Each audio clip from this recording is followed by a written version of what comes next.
Oh, that's just grand. So shin splints is another time when you would want to spend a lot of time on this dorsal aspect of the foot, really warming those tendons and soothing them. And that is a lot of what we do in the bony area. It's just kind of warm and soothe, and then do our real work up in the the more up precision in the belly work, of the muscle. Yep. Okay. Well, since we're in the leg, let's talk about the anatomy that's there. Sure. So obviously the tibia is easy to find. You know, everybody's hit their shin on something, right? Yes.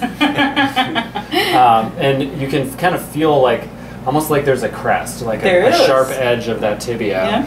And if you go on the lateral side of that crest, you're in the anterior compartment. Right. And so that's where we're getting tibialis anterior, and the rest of the extensors are all in that compartment, and that's the shin splints compartment.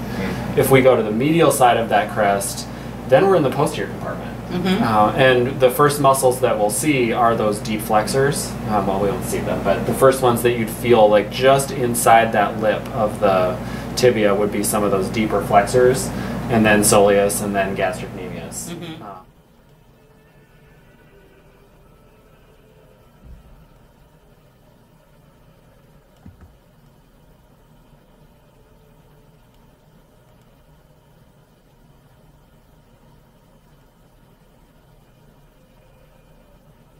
Feel uncomfortable, does it? No. No. Okay. So sometimes you can even see the head of the fibula. It's definitely easy to feel.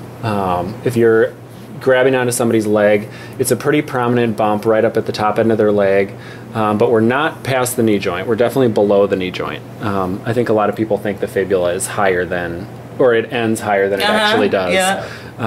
And if you're up in this area feeling something, you're probably actually just feeling the lateral plateau of the tibia. Right. And there is an important difference there because of structures that come down and attach on one but not the other. So if we're in the posterior compartment of the thigh, and again trying to find that biceps femoris tendon, that would be like right in there. That is what comes down and attaches on the head of the fibula. So we should be able to sort of establish that connection the whole way down. The IT band, on the other hand, it comes up and attaches on the plateau of the tibia. So if, again, we can kind of work in there and try and find that trench in between biceps and IT band and really resolve that difference. I think this is helpful if you're trying to examine the knee, because there's a lot of business in the knee. There is. And your landmarks really matter. Something else to look for in this region would be the lateral collateral ligament of the knee. This one, at least, I know I can find. Right. That if we're at the position of the fibular head and you've got the location of the biceps tendon figured out, it forms like a check mark. That if you come down this way and then you go up that way, there'll be a shortish, maybe a couple inches, ligament, the lateral collateral, and there it is right there. Yep. And feel that with the pad of your thumb rather than. Oh yeah, I suppose I'm probably stabbing you in your knee with my pokey little thumb. But yeah, but right there you can feel that lateral collateral.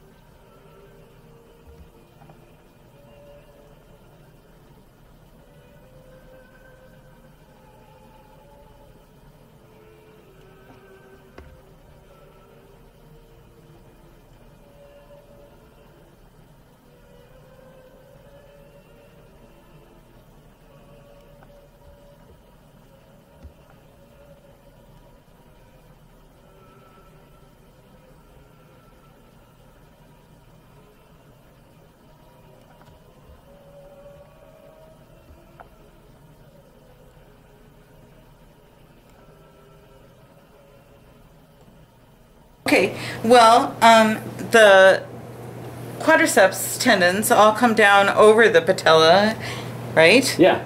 Okay, that's good. And then attached to the tibia, this bump on the tibia right here. Tibial tuberosity, yeah. Yes. And so if I am soothing this quadriceps bunch of muscles here, one of the things that I do is put the pad of my thumb into that ditch there made by the patella and the tibia, where you can really get into those tendons, and normally that feels fabulous. So sometimes it's very tender under there, and you want to be, you know, go slow. It's one of those places where everything's kind of close. Everything's kind of close, and you just want to be careful. But lots of times, then you can feel one place is a little harder than the rest, and I am feeling that over here. And that is sore to you? Yes. Then? So we're going to go straight up from that, and we are going to find some tenderness up here in probably vastus lateralis. Yeah. There it is. Yeah.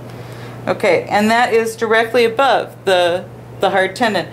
So lots of times what I will do in a place like the knee is find the hard tendons down in here where I can really feel them. And then I just go straight north from wherever the hardness is and find some hardness up here in the belly of the muscle where I can really work on it. And there's some more there, isn't there?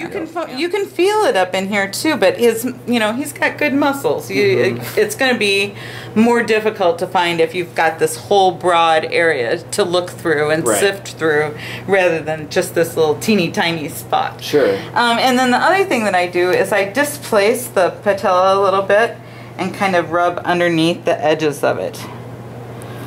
So pulling it towards me, just relax that leg for me. Good. Pulling it towards me and then just kind of scooping underneath that edge and then pushing it away from me and kind of curling my fingers underneath there. So and everybody loves work around the knee, you know, so just digging in above the patella here, kind of back and forth like this feels also fabulous, right, Matt? Yes, it does. Yes, it does. And then just bouncing the knee around a little bit.